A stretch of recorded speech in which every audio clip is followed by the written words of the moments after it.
I'm here today with my friend David Somerville.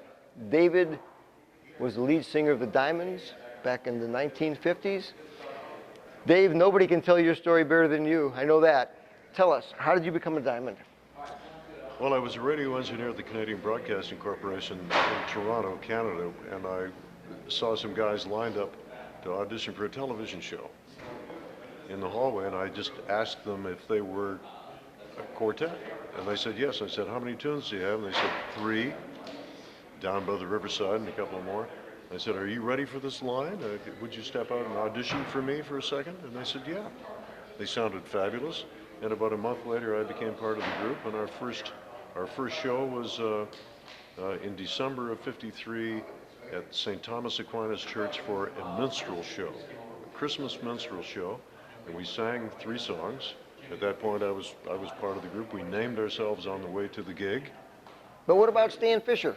Stan Fisher couldn't make it. I was filling in for him, and we never saw him again. So you pushed the guy out, and you became the lead singer of the Diamonds? I didn't push him out. He became an electrical engineer, and he was studying ultimately, but he was studying for an exam the next day, and he couldn't make it that particular night. So everybody was happy. Serendipity.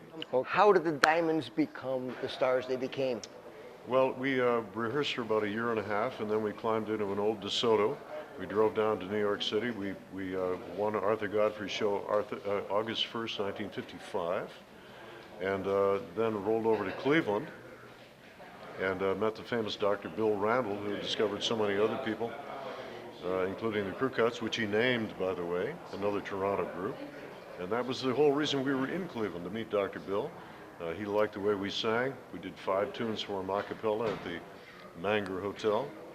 And he sent us off to Chicago the day after our audition for him. And Mercury Records signed us, and Why Do Fools Fall in Love, which was a song that Bill picked for us to record, became the first of 16 hits that we had on the Mercury label.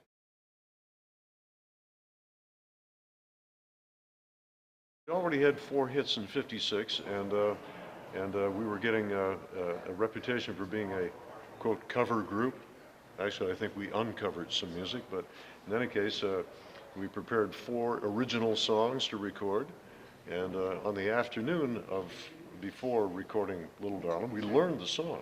We learned Little Darling because we'd been called back to the studio to rehearse it, this brand new tune that had been recorded first of all by Maurice Williams, and it was a throwaway at 3:45 in the morning. We did 1 take. We had to be out of there by 4 o'clock. The drummer had already been released. There are no drums on Little Darling. And 4 or 5 days later, we were in New Orleans. Dr. Bill Randall called me and said, congratulations, you got a hit. I thought, oh wow, one of those original songs. He said, no, Little Darling. And we went, really?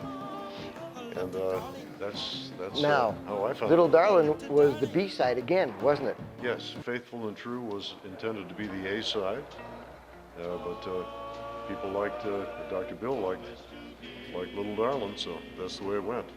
So you think that because of his choice, that's how the song got launched? Yes, yes. Okay, now there were 4 members that sang on Little Darling. Yes. Okay, Phil's alive and doing well up in Toronto. Phil Levitt is, yes. And I hear that Ted recently passed away. Yes, about 2 months ago.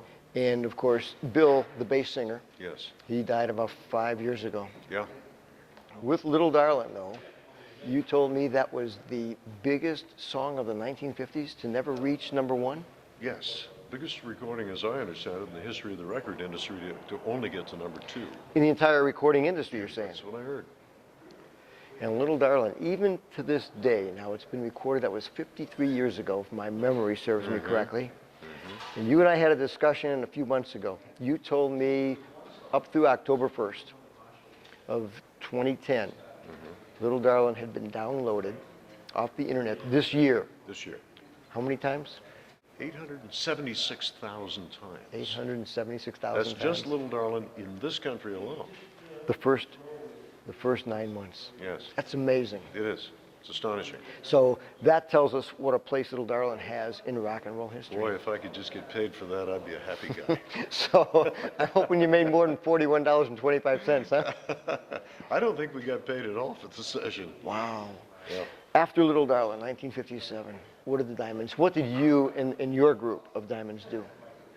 Well, in December of '57, we had a conversation with Dick Clark that went this way. He said the kids are doing a line dance they call The Stroll to Chuck Willis's recording of C.C. Ryder, but there's no song called The Stroll. And of course, it was very easy to take a hint from Uncle Dick, so we asked Clyde Otis, who was a great songwriter and producer for Mercury. Brooke Benton's manager and producer. Produced almost all of Brooke's hits, produced 17 hits in a row for Brooke. And co-wrote It's Just a Matter of Time, etc. And then in case within a week, he had written a song called The Stroll for us, and we had recorded it. We flew Fats Domino's band up from New Orleans, and once again, we had a million selling. After The Stroll, where did the Diamonds go? Well, we continued to record and to travel. We toured Australia 4 times. And worked around the United States in some fancy nightclubs, did a lot of television. We did some shows multiple times. Of course, we did Dick Clark's shows both in Philadelphia and New York multiple times. We did Steve Allen 3 times. And we changed the other 3 members of the group by the end of '58. Had all left to do other things. 2 guys went back to college to become electrical engineers, the tenor and the baritone. And the bass singer became a Bill Reed, became a record promotion man in Boston. After Little Darling was such a big hit, you were on a bus tour. Irvin Feld promoted The Biggest Show of Stars. Yes. Who was on that bus with you? It was an amazing bus. First major tour, Fats Domino, Chuck Berry, Laverne Baker, The Drifters, Clyde McPhatter, Paul Anka, Frankie Lyman, Buddy Knox, Eddie Cochran, Buddy Holly and the Crickets, the Everly Brothers, and the Diamonds, all in the same bus for a period of 60 days. It was a grand experience. I'm sure you have a lot of memories. And as a matter of fact, over the last 20 years that I've known you, you've told me so many stories about the way everybody interacted, the good, the bad, the great music. You had great times. Chuck Berry would do, he would sit up front and he would do something with the microphone of the driver. Yeah, well, he used to borrow my acoustic guitar and he would scotch tape the bus driver's microphone in the on position. He'd stick it inside the guitar to make it louder, and we'd have these amazing sing-alongs. And who was the guy that brought the portable record player that would play all the records, the latest records that would come out? I sat next to Buddy Holly, and he, I remember on one occasion he had a recording of the Everly Brothers singing Dream, and they were sitting in the seat directly behind us. And I remember looking over and seeing a little tear roll down Buddy's cheek. You know, he was touched by the song, perhaps reminded by the girlfriend with whom he had just broken up. Echo McGuire. Why do I remember Echo McGuire's name after all these decades? It's a great name. Speaking of the girlfriends that they broke up with, Connie Francis, Yes. Sharon Sheely, Yeah. and I'm sure there are a few other You know my history better than I, A few than I other- remember it. a few other names that. Molly B. Let's not forget Molly B. Now, as you guys were sleeping in your seats, who was sleeping in the luggage racks? Paul Anka and Frankie Lyman slept across from one another up in the luggage rack. Paul was from Canada. You were from Canada. Yes. Paul caught up with you one day in New York City. Yeah. He had $500 that his dad gave to him to go down and sell his music, and the money ran out. That's correct. What happened? Well, he came to me and he said, I have a really important audition tomorrow with ABC Paramount Records, and I know you're in town one more night, and I need a place to sleep, and I'm out of bucks.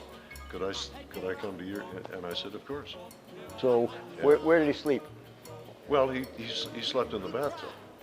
Okay, There was only one bed, and but before we went to our separate sleeping quarters, he said, let me sing you these songs that I've written, and and he did. He sang me about 15 songs, and he offered to sell me any one of them for $25. So how many did you buy? I didn't buy it. I know that. I could own the Forest Hotel now, though. You know?